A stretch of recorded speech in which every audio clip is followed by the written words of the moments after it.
예, 안녕하십니까. 오늘부터 마가복음 말씀을 읽겠습니다. 마가복음 1장 1절에서 15절까지 읽겠습니다. 요절은 1장 1절, 하나님의 아들 예수 그리스도의 복음의 시작이라. 마가는 예수님의 제자들보다도 통상적으로 한 10살 정도 어리게 봅니다. 마가는 베드로의 수제자요 아들이라고까지 칭하여질 만큼 마가는 베드로를 열심히 쫓아다녔습니다. 그러다 보니까 예수님을 제일 가까이에서 본 사람인 베드로에게 직접 배웠던 여러 가지들이 있었고, 또 자기 어렸을 때 직접 보았던 경험들, 이런 것을 기초로 해서 성령의 조명하심을 받아서 AD 68년에서 9년에 쓰여진 게 마가복음입니다. 마태는 예수님이 진정한 메시아다, 왕 중에 왕인 것을 강조했지 않습니까?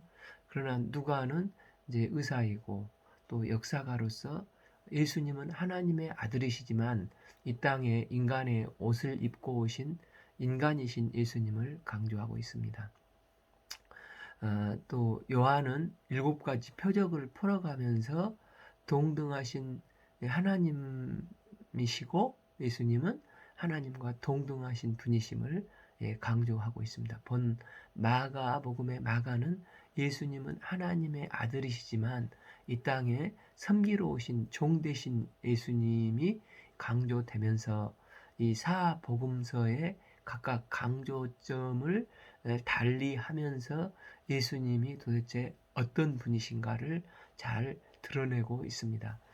마가의 가정 배경은 어머니 마리아는 예루살렘에서 큰 호를 가지고 계셨습니다.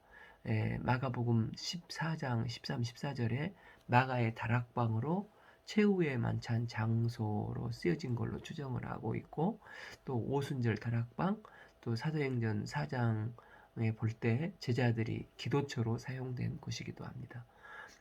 골로새서 4장 10절을 보면 외삼촌이 이 바나바입니다.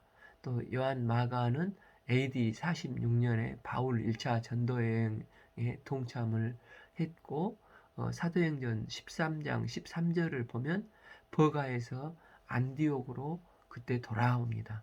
AD 50년 2차 전도여행 때 사도행전 15장 39절을 보면 이 마가 때문에 바울과 바나바가 크게 다투어 각각 선교지를 달리해서 바울은 실라와 누가를 데리고 또 실라와 누가 실라를 데리고 갔고, 또 바나바는 마가를 데리고 구브로로 떠나갑니다.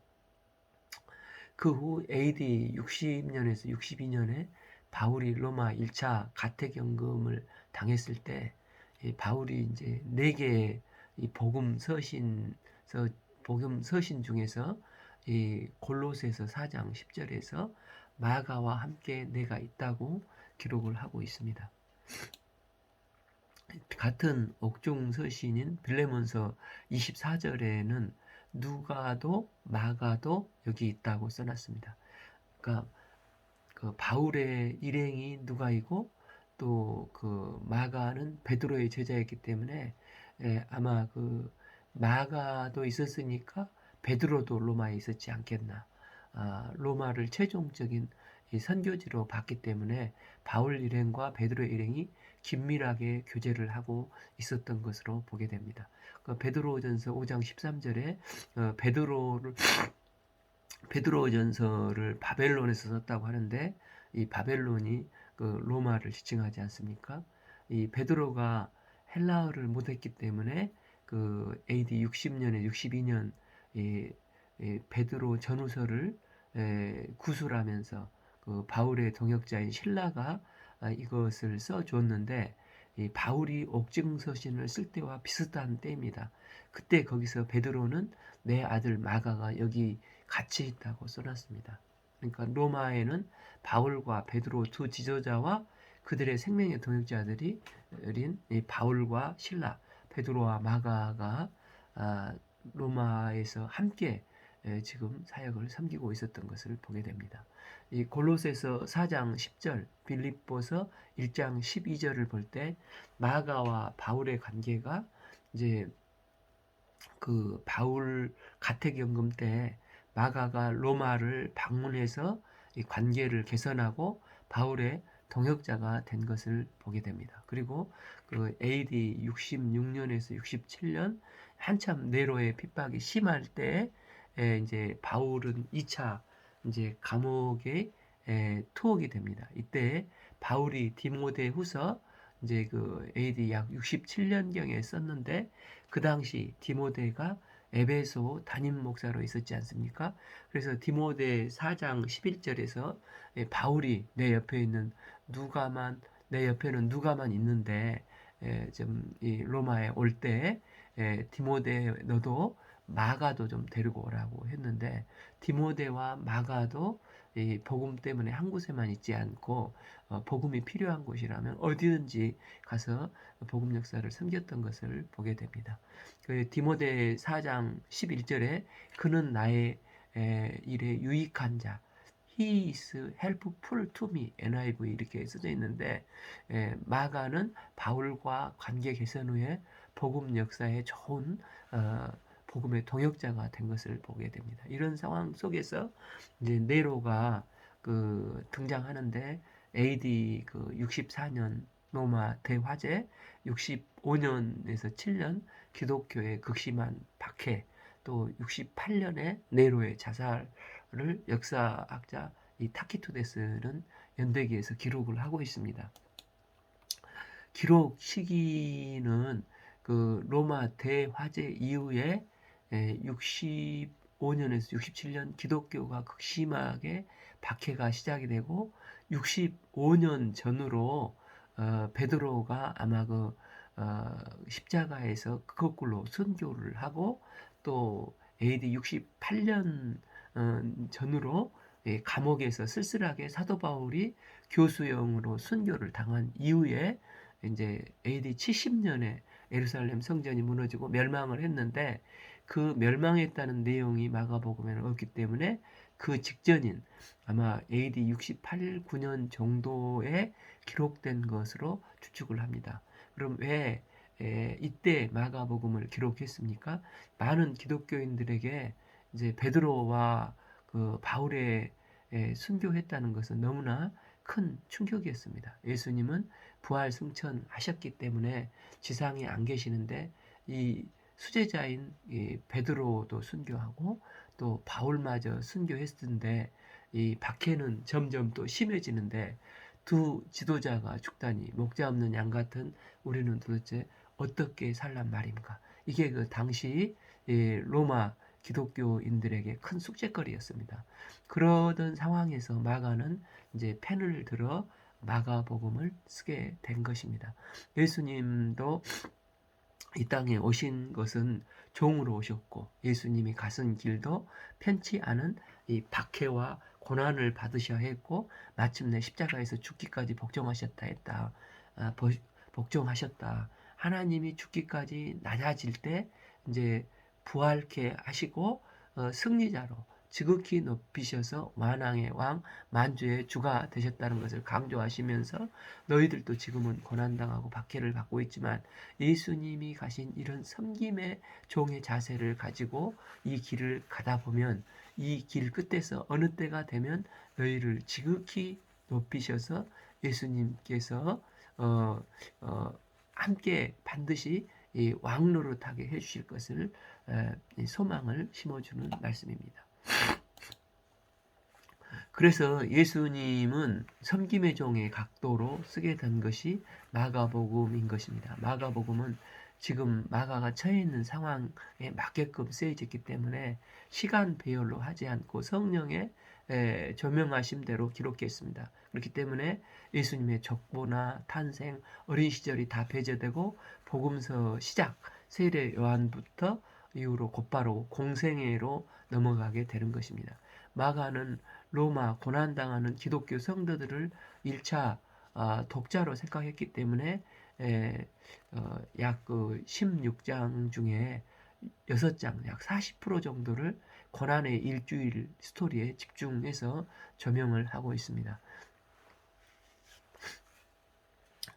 대상이 유대인이 아니고 극심한 이 핍박받는 이방인들에게 글을 쓰기 때문에 단어들은 어떤 아카데미칼하거나 서술형 이런 단어를 쓰지 않고 단순한 단어, 실제적인 말들을 많이 썼습니다. 그래서 1270개 단어 중에 특수 단어가 80개밖에 안 된다고 합니다.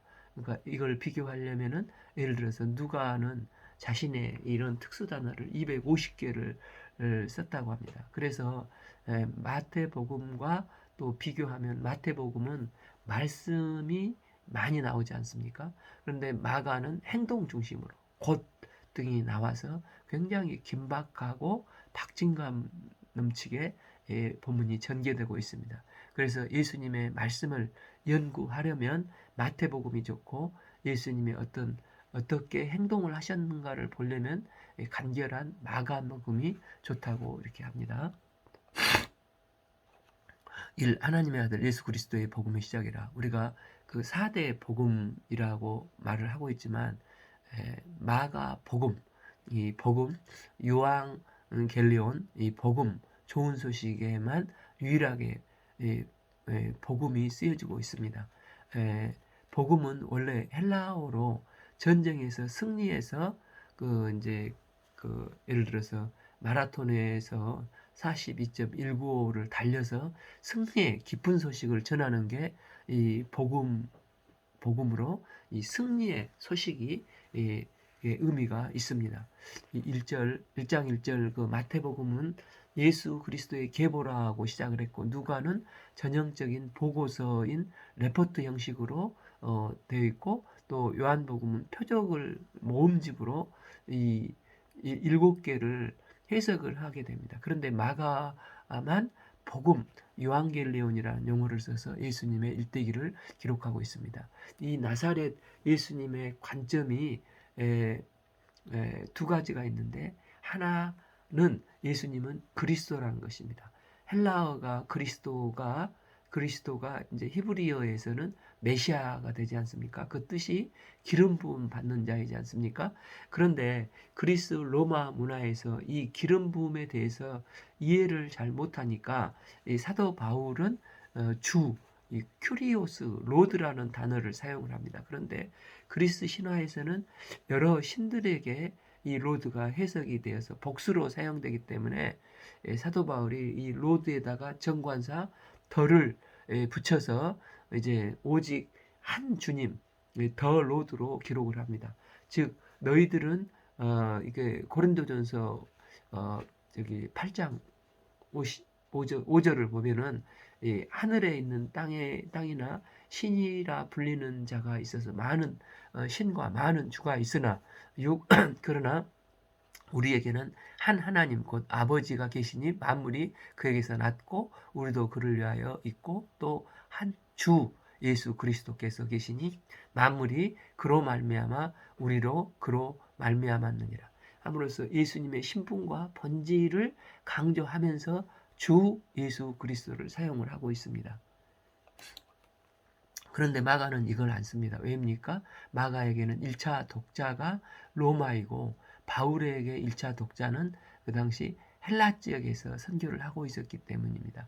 그런데 마가는 하나님의 아들을 쓰고 있습니다. 그 당시 로마인들은 중국도 그렇듯이 통치의 정당성을 확보하기 위해서 천자, 즉 하나님의 아들이라는 단어를 로마에서는 이 가이사에게 썼기 때문에 하나님의 아들로 표현을 하고 있습니다. 마가는 로마는 시제가 하나님의 아들이라고 생각하지만 진정한 하나님의 아들은 오직 나사렛 예수 그리스도라는 것입니다.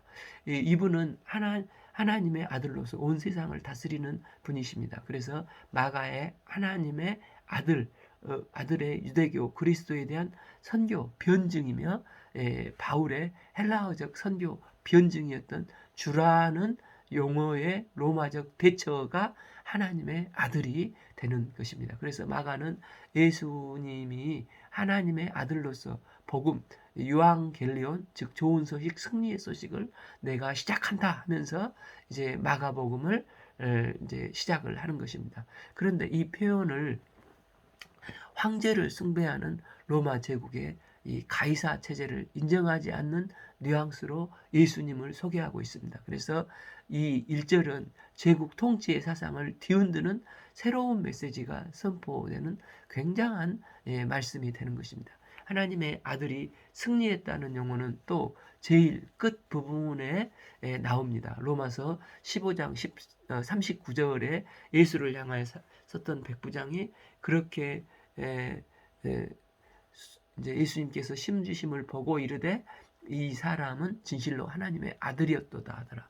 여기서 이르되가 현재 진행형 ing인데 십자가에 죽으신 과정을 다 지켜본 백부장이 이 사람이 진실로 하나님의 아들이었다 이렇게 반복해서 소리를 지르며 외치고 있는 것입니다. 로마 백부장은 가이사가 하나님의 아들인데 십자가를 다 체험하고 예수님의 십자가 밑에서 예수님만이 하나님의 아들인 것을 고백을 하고 있는 것입니다.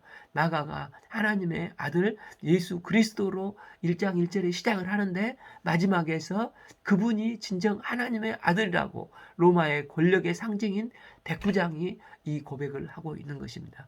이 하나님의 아들이 승리했다는 이 고백은 1장 1절에서 또 이제 산울림을 맞듯이 15장에서 이렇게 참 되도르듯이 이런 수미 상관 구조로 하나님의 아들을 감싸고 있는 것입니다. 그래서 로마 기독교인들이 이 두 지도자 또 순교하고 극심한 박해 속에서도 무서운 싸움을 하고 있는데 이 마가복음을 그들에게 하나님의 아들 그리스도는 이미 승리하셨음을 소개하면서 마가복음을 쓰고 있는 것입니다. 그 다음에 초점이 바로 예수님의 승리하신 모습이 세 가지 서막으로 구성되어 있습니다. 첫째, 세례 요한입니다. 선지자 이사야의 글에 보라 내가 내 사자를 내 앞에서 보내느니 그가 내 길을 준비하리라. 마가는 구약에 약속된 승리자의 길을 미리 준비된 자로 이제 그 높은 산을 깎아 내리고 패인 골짜기를 메우고 울퉁불퉁한 첩경은 평탄케 하는 왕이 오실 것인데 그 고속도를 깔 자가 준비된 자가 올 거라는 것입니다. 그러면 빨리 그 왕이 오실 것이 아닙니까? 그 길을 준비하는 위해서 광야에서 외치는 자의 소리가 있어서 이르되 너희는 주의 길을 준비하라 그의 오실 길을 곧게 하라 기록된 것과 같이 세례 요한이 광야에서 이르되 죄 사함을 받게 하는 회개의 세례를 전파하니 세례 요한의 길을 까는 게 구체적으로 회개가 승리하는 예수님을 영접하고 그분이 빨리 오게 하는 고속도로를 준비한다는 것입니다. 온 유대 지방과 예루살렘 사람이 다 나아가 자기 죄를 자복하고 요단 강가에서 그에게 세례를 받더라 하면서 승리자를 맞이하기 위해서 죄를 회개하고 세례를 받고 승리자를 기다리는 것입니다. 회개하는 이유는 죄 없이 신 예수님은 죄에 대해서 승리하셨기 때문입니다. 회개하여 예수님을 영접하면 아담의 범죄로 사망 권세에 놓여 있던 그래서 사탄의 백성들이 이제 전향을 하여서 이 터닝 포인트를 하여서 이제는 예수님의 말씀을 따라 천국 백성이 되어 살겠다는 것입니다. 이런 결단을 하고 이런 사람들이 오실 분을 향해 어서 오십시오 하고 승리자를 환호해야 하는 것입니다. 세례 요한은 이 회개의 말씀을 전함으로써 진실된 승리자를 영접하기 위한 준비를 했습니다. 세례 요한은 어떻습니까? 요한은 낙타 털을 입고 허리에 가죽띠를 띠고 메뚜기와 석청을 먹었더라. 이 모습은 마치 구약의 갈멜산에서 기도로 불을 내리게 하나님께서 기도한 그 엘리야의 모습과도 흡사하지 않습니까?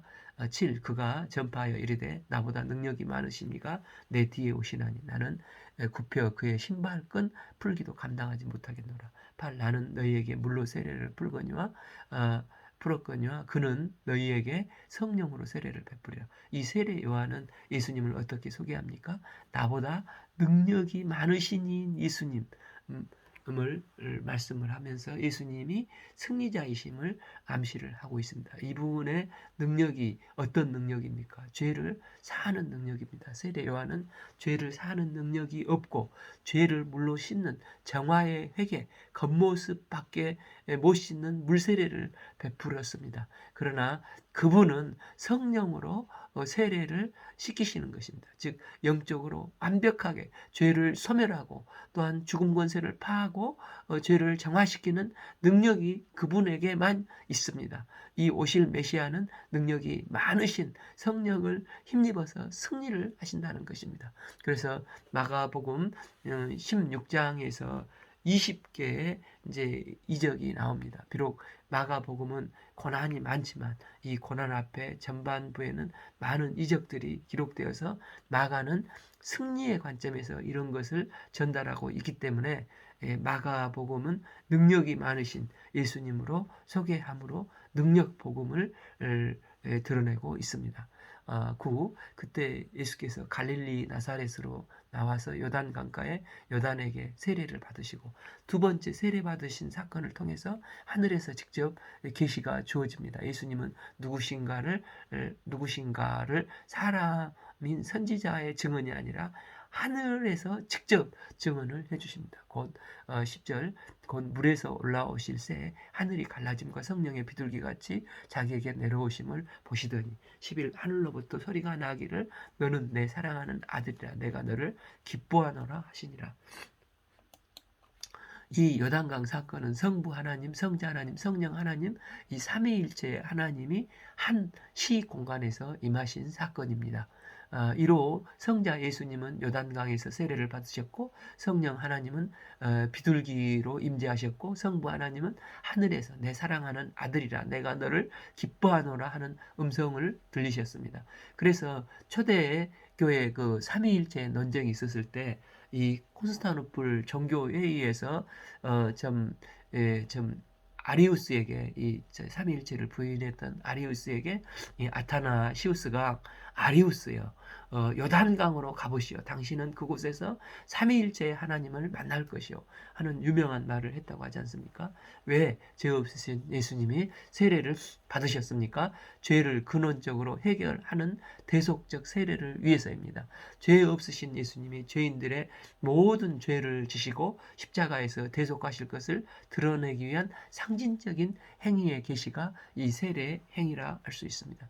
이 켈빈은 이 물에 들어가심으로 죽으심으로 물에서 올라오심을 부활을 의미한다고 해석을 합니다. 이 모습을 보시고 하나님이 너무 기뻐하시면서 그동안은 하늘이 막혔는데 이제 하늘이 갈라짐으로 계시가 시작됩니다. 이 하늘이 갈라짐으로 이제 이 계시가 시작이 되는데 두 번째 성령의 비둘기로 임재하십니다. 이게 누가복음 3장 20절에서는 비둘기 같은 형체로 내려왔다. 형상을 강조하는데 형상을 강조하는 것은 로마의 상징은 비둘기 형상이 있는 이 비둘기 독수리 형상이 있는 이 독수리는 힘, 폭력을 강조하는데 누가복음의 비둘기 형체는 평화를 상징합니다. 반면에 이 마가복음의 그 비둘기가 임재 내려앉은 것은 새로운 시대를 도래하는 것을 말씀하십니다. 그래서 창세기 참 노아의 심판 그 8장 11절에서 보면 노아 홍수 심판에서 비둘기가 잎사귀를 물고 나오지 않습니까? 이는 물이 빠지고 이제 까마귀는 날아가 버렸는데 비둘기가 이 잎사귀를 물고 올 때 물이 빠지고 새로운 은혜의 시대가 도래했다는 것의 상징입니다. 그래서 마가도 비둘기가 내려앉은 방식으로 성령이 내려앉으심으로 새 은총의 시대가 시작되었음을 알리고 있는 것입니다. 세 번째 이제 소리인데 시편 2편에 왕의 대관식 찬양시지 않습니까? 다윗 왕국의 왕들은 즉위할 때 성전에서 이 찬양시를 불렀습니다. 일찍이 하나님은 다윗에게 나단 선지자를 통해서 네가 나를 위해서 여호와의 절을 짓겠다고 하는 것을 매우 기뻐하시고 다윗 왕가를 후손 중에서 축복하시고 영원히 다스릴 후손 여자의 후손 메시아를 주시겠다고 이제 약속을 하셨지 않습니까? 이 메시지를 기억하고 성가대들이 항상 부르는 게 시편이라고 합니다. 시편 2장 7절 내가 여호와의 명령을 전하노라 여호와께서 내게 이르시되 너는 내 아들이라 오늘 내가 너를 낳았도다. 찬양을 불렀습니다. 지금 요단강에서 하나님의 아들로서 이제 예수님이 그 약속된 메시아가 오셨는데 이제 사역을 공생애를 시작하시는데 메시아의 대관식으로 메시아의 취임식을 요단강에서 지금 행하고 계시는 것입니다. 세 번째, 예수님이 승리자이심을 드러내는 사건이 광야에 몰아내는 사건입니다. 12 성령이 예수를 광야로 몰아내시니라. 13 광야에서 40일을 계시면서 사탄에게 시험을 받으시면서 들짐승과 함께 계시니 천사들이 수종들더라. 마가는 마태와 누가와 달리 사탄이 와서 세 가지 시험을 한 이야기가 없고 사탄을 단칼에 이겼다고 기록을 합니다. 예수님은 승리자이시니까 마가는 아예 기록하지 않고 단칼에 거두절미하고 승리하셨음을 깔끔하게 표현을 합니다. 그 결과가 무엇입니까? 13절 B 들짐승과 함께 계시니 천사들이 수종들더라. 이 들짐승과 천사가 수종드는 것은 이제 에덴이 회복되는 것을 의미합니다. 하나님께서 짐승을 창조하셨을 때 하나님께서 하나님과 사람 사이에 짐승들도 함께 창조했지 않습니까? 또한 에덴 동산에는 천사들이 있었는데 타락 이후에 인간을 쫓아내고 두루도는 화영검이 둘렀지 않습니까? 그런데 하나님은 창세기 3장 15절에서 그 여자의 후손 메시아를 약속하셨고 마침내 이 약속하신 메시아 예수님이 이 땅에 오시니까 아담과 하와가 선악과로 유혹하는 사탄의 유혹에 넘어져서 실패했는데 그래서 에덴에서 쫓겨났는데 예수님은 마귀의 시험을 이기시는 순간에 예수님이 계신 광야는 이제 에덴으로 회복된다고 해서 이 사건을 에덴 모티브라고 한다고 합니다. 또한 그 40일간 시험 받으신 것은 출애굽기 의미가 있습니다. 하나님의 말씀을 의심하고 불신하다가 정탐한 40일을 하루로 쳐서 40년을 광야에서 뺑뺑 돌다가 다 그 1세대들이 넘어져 죽지 않습니까? 그런데 예수님은 40일 동안 광야에서 시험 받으시고 이스라엘의 실패를 단칼에 승리하시고 만회하심으로 예수님이 세우신 나라는 이제 예수님께서 통치하심으로 승리가 영원히 지속되는 나라가 되는 것을 말씀하고 있습니다. 이제 광야 40년의 이스라엘의 실패가 아니라 예수님을 통한 승리의 회복을 이루셔서 결과는 에덴의 성취가 이루어질 것을 예수님은 이제 그 암시를 하시는 것입니다. 그리고 본론에서 예수님의 공생애가 곧바로 시작이 되면서 그분의 치유와 이적 이야기가 시작됩니다.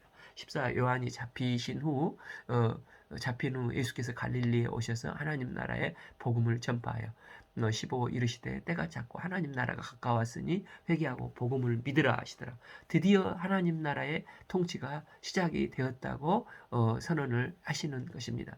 마가는 기적과 이적 또는 연약한 저를 도와주시거나 그 모든 주님의 하시는 사역과 행적은 하나님 나라를 세워가는 것에 초점이 있는 것을 전제로 분명히 말을 하고 있습니다.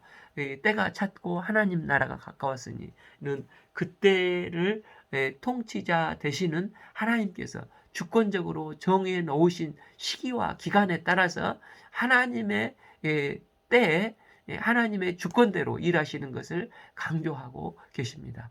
이게 회개는 그 방향전환, 되돌림, 이 터닝 포인트지 않습니까? 그래서 이런 지금까지 너희들이 의지하는 그 대상에 대해서 돌아서라는 것입니다. 여기서 이제 믿으라는 것은 내가 믿는 대상에서 머리로만 믿는 신앙에서 이제 헌신하는 데까지 나가야 되는 믿음을 말합니다. 이렇게 해서 예수님은 공생의 첫 출발을 하나님 나라와 복음 선포하는 것으로 시작을 하십니다. 오늘 말씀은 마가복음 1장 1절에서 15절 말씀을 읽겠습니다. 감사합니다.